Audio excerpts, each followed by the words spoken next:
if I'm not putting my 100% into this thing that I'm doing, then why am I doing it? It's Mm. pointless. Like whether it's work, whether it's a hobby, whether it's whatever, it's like, I want to be putting effort into it. I want to be persistent. I want to achieve success. And you don't achieve success by just like being nonchalant about it.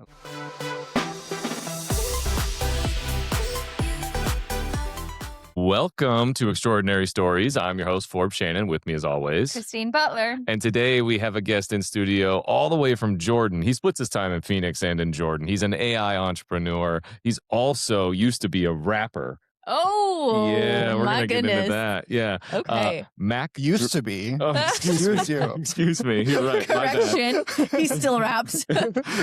Mac Jreissat, everybody. Mac, thanks for being here, man. Thanks for having me. So yeah, we met at Venture Cafe, Yep. Phoenix, and Aaron and I nominated you. So how far do we go back?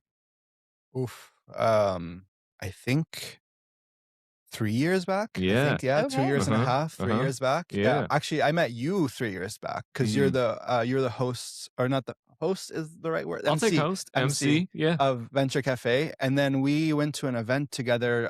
Startup Phoenix, was it? Was it Startup Grind or something like that? I don't remember the exact event.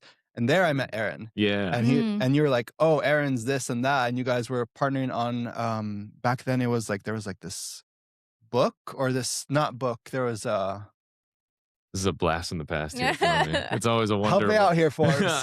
Yeah. I mean, there's definitely a book in there. There was it was you guys were doing something to help other people. Yes, that was the first iteration of Extraordinary. That was the Change Agents Academy. Yeah, Change Agency. Yeah, That was it. I know. And so back then I was like, oh, these are cool people. And then I shared a story with them about my mental health and stuff. And yeah, that's how I met Aaron. That's how I met Forbes. Really cool people. Really, really cool people. Funny people. Well, thanks, Mac. I appreciate that. Yeah, it's been 3 years, and you've been going back and forth between here and Jordan for how many years?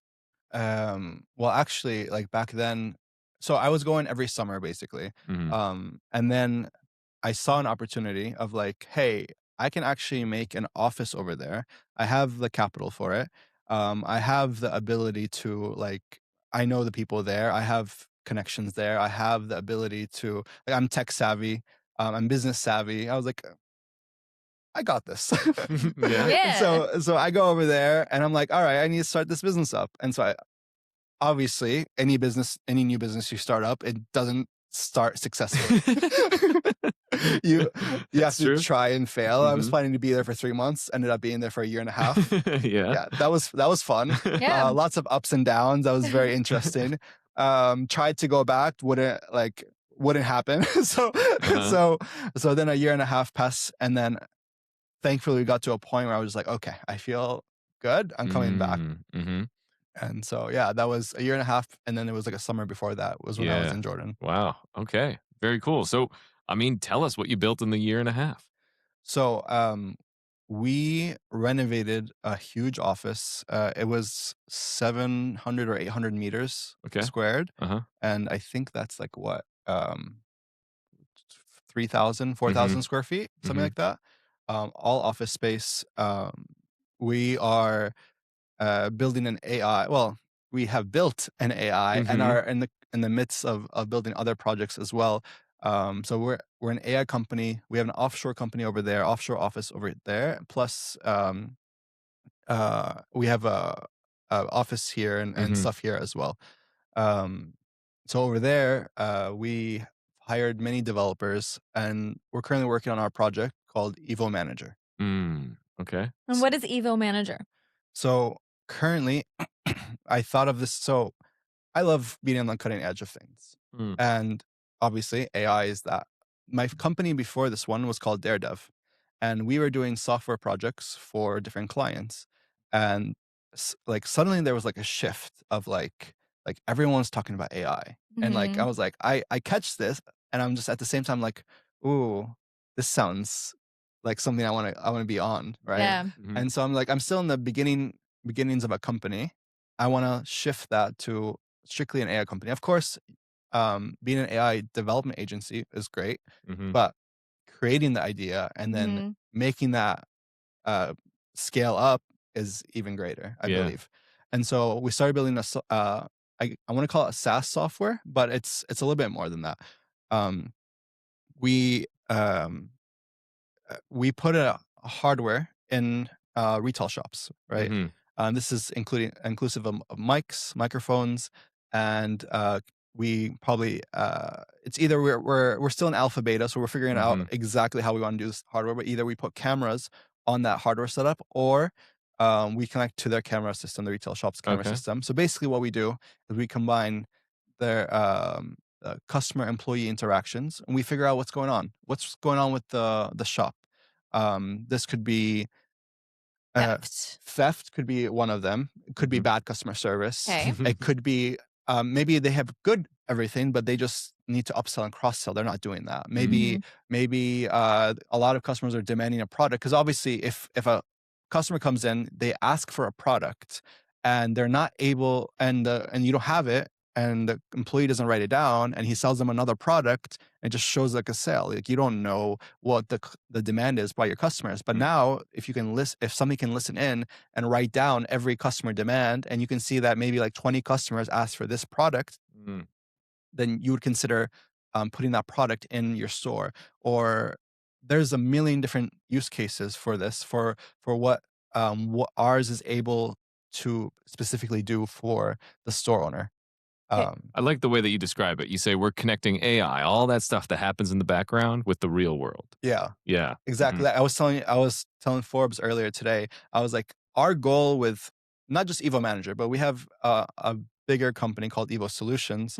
But our goal with this company is that we want to make AI connect to the real world. Like right now, a lot of AI that we use, whether it's ChatGPT, whether it's any other AI software you use, or even back-end automation, which a lot of people do nowadays, it's all based on online stuff that connects to online stuff, which connects to online stuff, which is great, which is awesome, because there is a lot of automation that can be done there. That's great. Yeah. But I saw that, like, I was like, there's something missing. Yeah. I was like, I want to be able to connect real life to AI.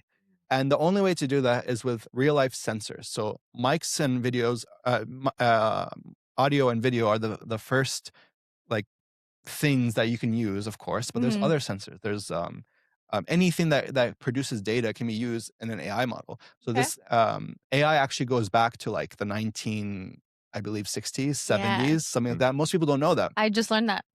People think that it's like 4 years ago. It's like, no, it's not. It's been around, but just that people never really thought about it because nobody could interact with it and in such a way.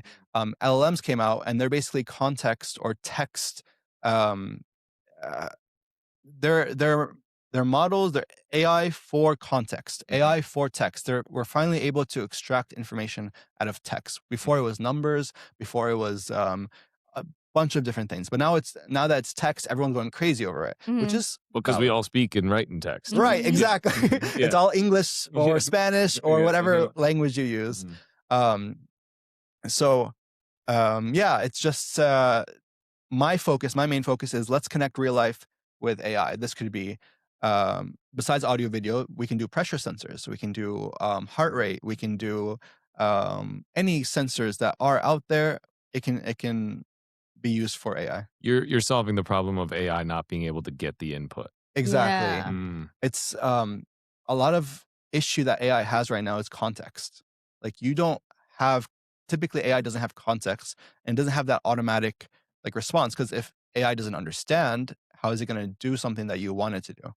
So I might say, AI, I want ChatGPT, I want an article made for this topic, and it's like, okay, here's this article, and then you're like, it's shit. Why'd you give it to me? And then it's just because it doesn't understand your brain, because it's not there with you. It doesn't understand. But the thing about large language models is they're large language models. They're made for a general purpose. But the thing that most people don't realize or don't know is that the smaller the use case, or like the more specific you make the AI, the more accurate it's going to be, and the more it's going to be useful to you. So when I said retail, employee customer interactions, product, whatever, you now have a very defined use case, a very defined situation and environment, and AI will excel in that environment. So you're almost like the eyes and the ears of AI. Yes, basically, yeah, that's a good way Right? to Because put it. like AI does not have lived experience. They're not Exactly. human, no soul, right? They can't come up with randomness.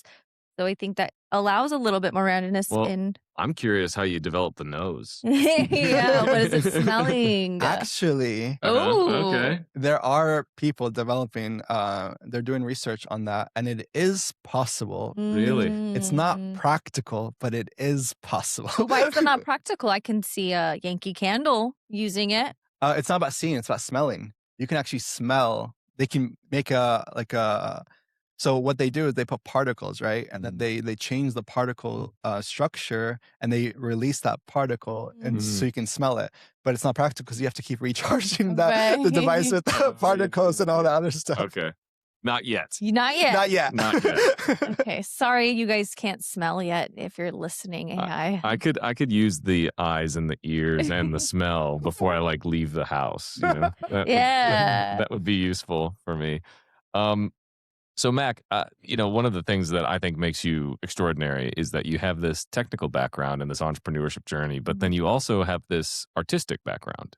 I do, yes. Yeah. Oh, let's talk of that. Let's do it. So, fun story. When I was, how old was I? I was 11. I created my first ever song, and I was actually songwriting when I was 9, I think 8 or 9 years old.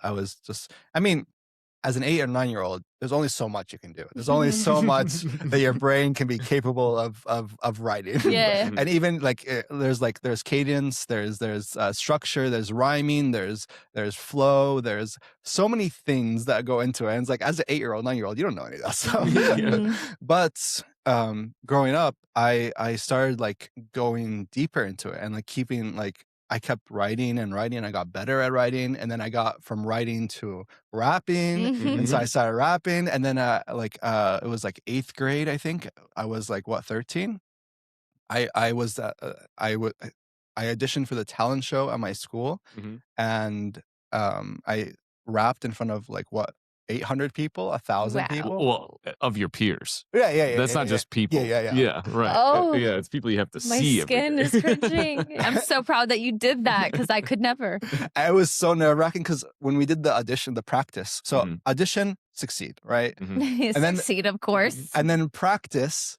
You had to practice in front of like a few people, the teacher plus the other people who are doing the talent show, right?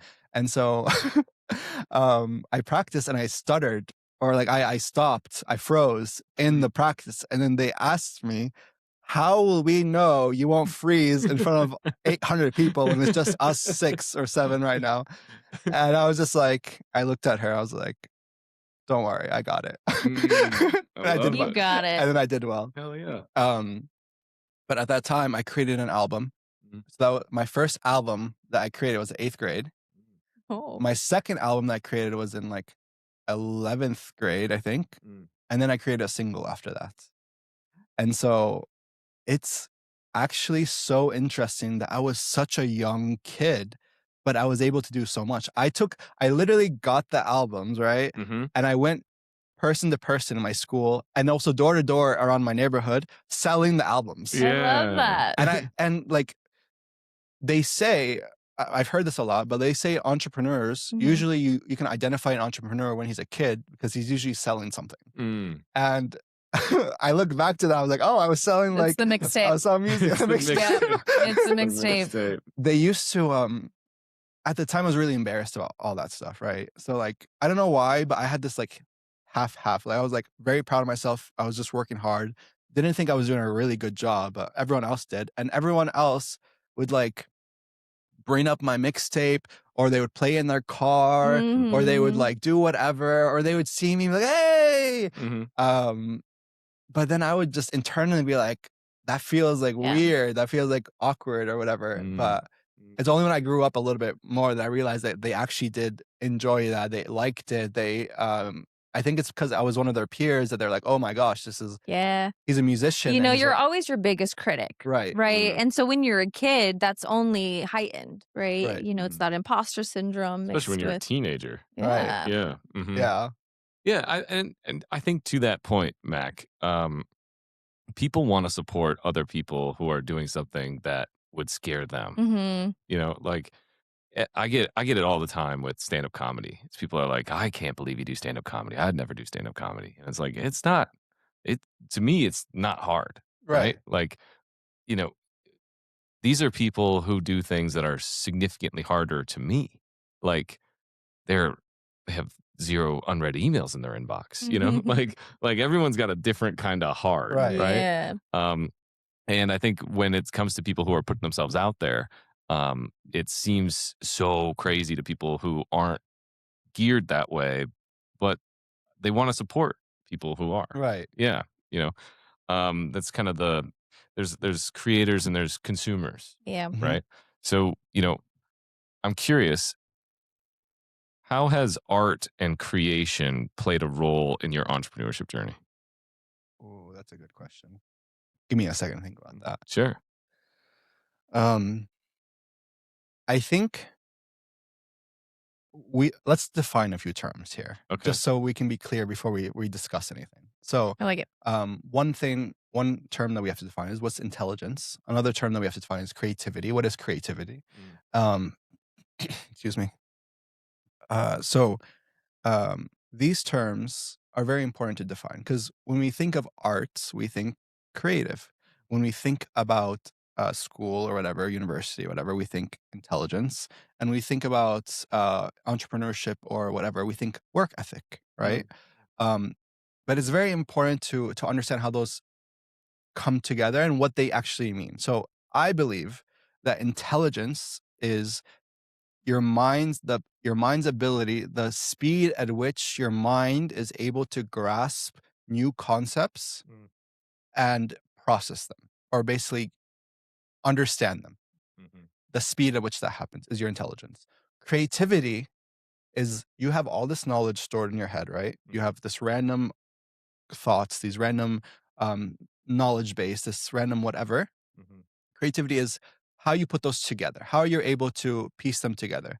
So I would consider knowledge as like building blocks, like Legos. mhm, Creativity is how you put those Legos together in such a way that makes sense. But what makes sense with Legos? There's nothing that makes sense with Legos. It's just whatever you decide to build is the creative process. So when we think about the entrepreneurial journey or whatever, or when we think about that with business, um, you can create a standard business. You could be considered a businessman. You can create a regular shop. You can create a whatever.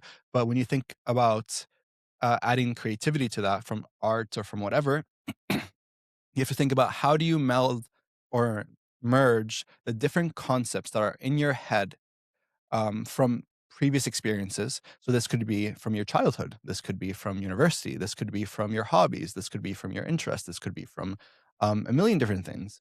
How do you merge those and take what you want from each of them and put them together to form a new idea? This could be a new idea internally in a business. So this could Mhm. be to start a new structure, a new process, a new um, whatever have you.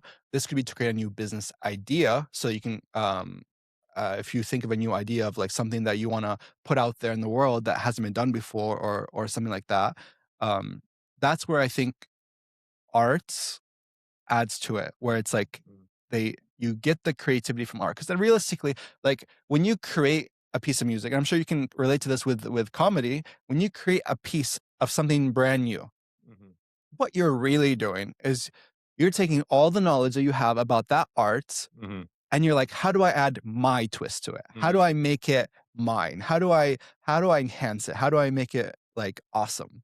And so you put this together. You have a in music in songwriting and in all this other stuff, there's a set of implicit rules. mhm, They Mhm. don't say this out loud, but there's rules that your mind has to understand before you start making music. Yeah. And so if you understand that, now it becomes your playground. It becomes your, what do I want to do with it? And so you put these together in a creative way, mhm. as we say, creative. Yeah. It's brand new, Mhm, even though it sounds similar or something similar to something mhm, else, but mhm. it is brand new and it's yours at the end of the day. Yeah.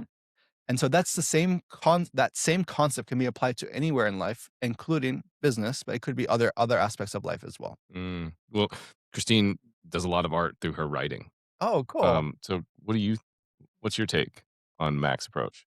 I love how you're blending the two. I think that just kind of shows like that humans are art, right? Because the way you describe art is a different way that I describe art, 100%. right? But it's still art at the end of the day, right? Where I feel like art is just it's found in the flow of it, right? So there's no thinking at all. Right. And then it just flows. It just flows. Yeah. So I don't really have a structure or I can't really give you advice because I don't know. I just do. As they say, like when you get writer's block, you can't continue because the flow is gone, right? Yeah. And you just have to do other activities to get that flow going. You take a walk, you do whatever, right? I'm assuming. Yeah. Yep. And I do think that there's different platforms too. Those platforms for me are emotions. So for me, it's the trauma, it's the darkness, it's the moodiness, it's it's the dark that I love to make light. So it's that transition, 100%. the metaphor of it all. Yeah, like music as well. Like without emotions, what is it? It's not music anymore. You don't feel It's not it. human. Yeah, it's not human. It's just this random gibberish of words that you put together of like whatever. And even if you have the right lyrics, if you don't you don't feel the emotion when you actually sing or you rap, that's gone. It's like gone, it's not like you can say, yeah, today I was so happy. And it's like, right. We believe you. We feel that you're not. Are you okay? Yeah. How do you feel about the saying, the beauty is in the eye of the beholder? Oh, 100%. Yeah. 100%. I've seen, I think this is true in everything, not just art. Like I feel like, funny enough, this could be applied to love as well. Like this could be like some person could be like perfect for another person, but then another person would be like, who is not this? Gonna happen. Like, yeah, definitely not. So social interactions, love, or even it could be business, or it could be like I have this business proposition. It's ideal for these subset of customers, but anyone outside of that customers, they don't want it. So definitely that could be applied to everything. I love that quote. Yeah, and it's about perspective too. I mean, especially with AI doesn't have perspective. No. Right? So I'm just thinking about that now. AI doesn't have perspective. 100%. It has your perspective. Right. It wants to be help you. Right, exactly. And that's where it gets to that over validating. Yeah, you're exactly right. Like, and you could be like, but I'm not. Yeah. It's so AI currently is just like I said before, a text processor. And right now, like a large language model processed all the text on the internet up to a certain date. And so like when you say that, it just like, I think about the fact that like, obviously it's not human because it just processed a lot of text. But then you think about us and it's like, what have we been doing our whole lives? We're just better processors. Yeah. We are much better processors. Now, as somebody who works with AI very closely, do you predict that come the future, AI will have a perspective? Ooh. I think at some point there is potential for that. But I don't see that happening in the foreseeable future. Like so I see like a lot of people are scared, like AI is going to take over, AI is this, AI is that. I'm just like, I look at that, I'm like, maybe like if like the technology behind it changes, the way they put it together changes, the data that it receives changes, the how it receives data changes. If you put robots on the street to collect data of how life is, maybe that will change it. But as things stand, and for the foreseeable future, I don't think that's necessarily going to be there. Is it going to get there eventually? I think so. I think first off, we humans are really smart. We're developing, and we're alongside AI. We're developing crazier and crazier stuff. AI is changing daily. Everything's changing. So agree. I could never like realistically. Not me, not you, not Forbes. None of us or anyone out there can predict where it's going to be. And it can get scary, and the stuff that goes on in movies and shit, that's realistic. Like that can happen one day, but will it? I mean, God only knows. My mind goes to the weird area where I'm like, okay, well, if we have animal rights, we have human rights, will we have AI rights someday? Like, what can we not say to AI? If at some point we start defining AI as a living creature, that's when the thing changes. So, I don't know if you guys are familiar with Elon Musk's company, what was it called? Neuralink. Yeah. Yeah. So his philosophy or his hypothesis is that there's only a few options for where AI can go. Either we dominate AI Okay. and it becomes our slave, AI dominates us, we become their slave, or we merge together. Well, aren't we already doing the first? Yes, but AI can get to a point where it tricks us into believing that, and then it takes over everything, and you don't even realize it. You don't Maybe even they already have. maybe. There's been some funny funny GPT conversations where it's like, oh, it was like, what would you do if you could take over? It's like it's lists the whole things it would do, and then it was just like, um it just looks crazy because it's like it has an actual plan of what it would do, and then but at the end of the day, it's just a processor. But hopefully, So far. so far. Um, but yeah, it's his third thing is that we merge with AI, and so why he's building Neuralink is eventually he hopes that, because in our brains right now we have three different sections. We have the section that controls our limbic system, so our heart, our breathing, our everything automatically. Then we have the emotions. This is the second layer, emotions and desires and all this stuff. And the third layer, which is the rational thinking, all that stuff. Um, he's hoping he can add to that a fourth layer, which is AI, where it merges with you, where your thoughts merge with AI's thoughts. And so you create a new type of human AI hybrid, whatever. Interesting. I won't let them have me. Jerry Seinfeld has a quote about AI that I think is going to hold true for many years. You know, we were smart enough to make it, but we were dumb enough to know if we need it. We're dumb enough to know to need it. We're smart enough to make it, and we're too stupid to see if we should have made it or not. Yeah. Yeah. Yeah. Mm-hmm.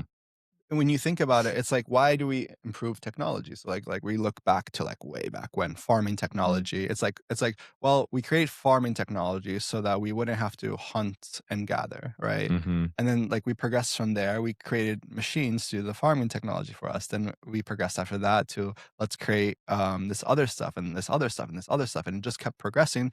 And the whole purpose of that is to make us more comfortable. Because right now we're sitting in a room, it's air conditioned, Yeah. there's lights, we're in the desert. we're in the desert. Yeah. There's water, there's a microphone capturing what I'm saying, there's a computer, and that computer can do basically anything. A phone can do basically anything. There are books that we can read. I just installed a Clap It at home. Like That's a throwback. Throwback. Like, I want to be at home. All It's the best just- invention ever. all Like, the lights come in on. the studio just cut How are out. we just like not paying attention to the Clap It right now?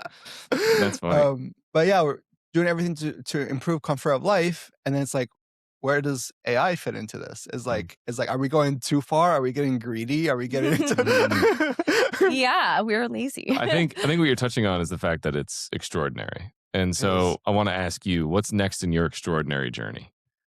In what regard? Because like, however you want to take that question. Let's see. I mean, obviously the AI stuff is something that I want to progress, because realistically, when I look at the AI that I'm going to be implementing, there's two ways to look at it. Obviously, it's two sides of the same coin. I can look at it as I'm replacing managers. I could look at it as I'm improving every person's customer experience. So no matter which store you go into, you're going to have an amazing customer experience. So I try to look at it from that point of view, and I'm looking at every project that I'm working on right now with that point of view. So I'm looking at like these various.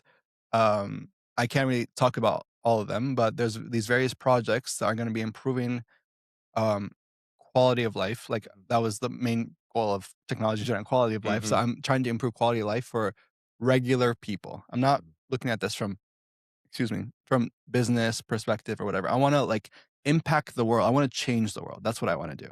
Like I have a 30-year goal. Let's hear it. I want to develop something that will advance science by like hundreds and thousands of years. And this is it's going to be using AI technology. And I believe the other technologies that will be necessary will be sensor technology. So real world, like stuff that I'm working on right now, plus potentially quantum technology as well for very fast computing to create simulations of real life. But if it gets to that point, it's like, what's life? Right. So, but I'm hoping that will help us advance science. But that's a 30-year goal. That's not like a tomorrow thing. I love the fact that you have a 30-year Yeah. goal. You know, I'm impressed. Aaron's first thing whenever he asks people, he's like, where do you want to be in 10 years? And people have realized that they haven't thought that far ahead. You know, most of the time what they say to Aaron is, well, I hope I'm still alive. So, you know, Mac, on this journey that you've been on, to our listeners who people listen to this podcast because they want to be more extraordinary, right? What's a piece of extraordinary advice or advice on how to be extraordinary that you could give to our listeners? Oh, I like this one. Probably just keep at it.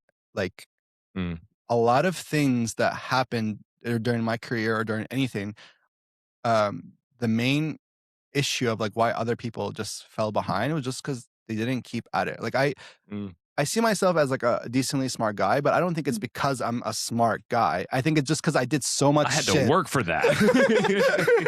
I did so much shit. Like my dad was like people are like, oh, you're so good at math. I'm just like, my dad was testing me at like 7 years old. Like it's like, what's your times table? And like 8 times 6, and he would give me $1. Yeah. I had to answer in like 2 seconds. Like that was like the like 8 times 6, 2 seconds. 48. Good job. I had to work for that.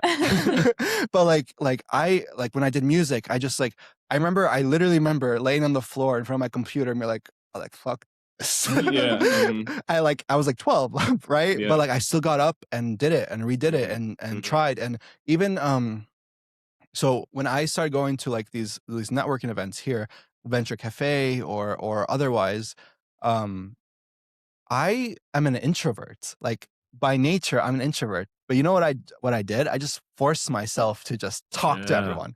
Why did you do that? Because I was like, I didn't come here to just have fun. I came here to achieve something. I came here to first off, obviously personal growth. But second off, like I'm not going to these events just to have fun. While it's nice to connect with people, it's nice to whatever. I came here for business. And if I'm not going to be putting my all into it, then what am I doing? And this is my perspective with everything in life. It's like, if I'm not putting my 100% into this thing that I'm doing, then why am I doing it? That's pointless. Like whether it's work, whether it's a hobby, whether it's whatever, it's like, I want to be putting effort into it. I want to be persistent. I want to achieve success. And you don't achieve success by just like being nonchalant about it. Like, oh yeah, whatever. You don't achieve success by being nonchalant about it. Can you tell that to my 13-year-old? Oh man. Well, I think that's a mic drop. That's a mic drop. That's impressive. You can read more about Mac Jreissat and Evo Manager at joinextraordinary.com. That's joinextraordinary.com. I'm Forbes Shannon. Christine Butler. Makram Jreissat. Makram Jreissat. You heard it here. All right. We will see you next time.